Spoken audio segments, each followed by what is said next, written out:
Hello again, I'm Rod Brewer and welcome to this, the fourth in our series looking at current trends in small business in Australia. Once again, I'm joined by Mark Dear-Jones from Panasonic and Charles Agee from Telstra Business. Gentlemen, welcome. Today, once again, we're going to be looking at business partnerships. With 1 million small businesses in Australia, it's important that they partner up to do good work. And guys, I'd like to ask you, what do you look for in a partnership? Well, I suppose one of the key questions is, how do you find good partners? And, it's not quite the $64 million question, but where is the source of looking for a partner? And if I take the experience of Panasonic, it's definitely one of the key areas is in your customer base. You're talking to customers all the time and you're delivering a solution to them, but do you understand their business fully to understand the solutions that they are delivering? And often you can find in your customer base the key partner that you might need to develop your business even further. It is about relationships, Rod, as Mark was saying, and oftentimes you can source the absolute best partner to deliver a great solution to a customer simply by listening to who else that customer does business with.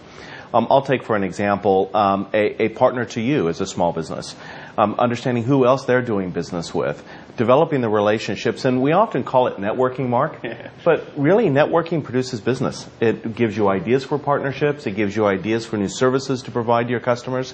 You really have to get out there and you have to start asking questions. Would you say this is a growing trend in the sector? I would say that it's being led by what the customer is acquiring. And if I give you a classic example of something that we were involved in, and it started over 2 years ago, a large contract was awarded for the delivery of interactive whiteboards into schools, and we were purely the supplier of the interactive whiteboard. However, the schools gave feedback not only to us but also to the Department of Education that they wanted a complete solution which included the board, a projector and the installation. Now, Panasonic, we're not an installation company, so we had to find an installation partner.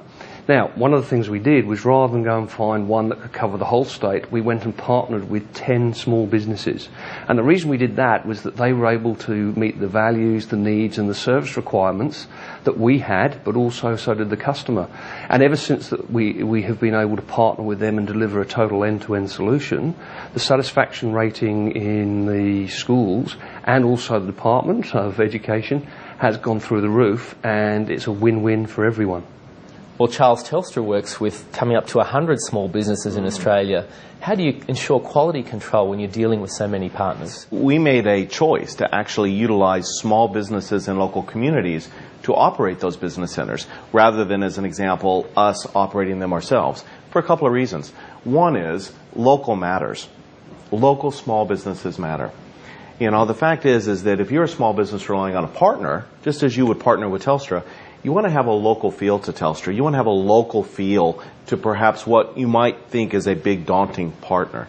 So it was important for us to demonstrate that we can also work with small businesses through our partner channel and community. But what we've also seen, Mark, and this kind of gets to your point about where you find partnering opportunities, what we have found through our business centers is that each local business center, and you're right, we have coming up to 100 now, they actually link small businesses together. So, one business center proprietor might be working, say, Mark, with you on supplying your NixG mobile cards and your broadband, and happen to be speaking to Rod the next day and realize, wait, these two have a lot in common. And there's been a lot of partnerships actually grown up through our business center network. But I think, Rod, the most important thing is be local. Well, Mark and Charles, thanks for joining us again. We'll be talking to you both in a week's time, looking at partnerships once again and some specific examples about what makes a good partnership. I hope you can join us again then.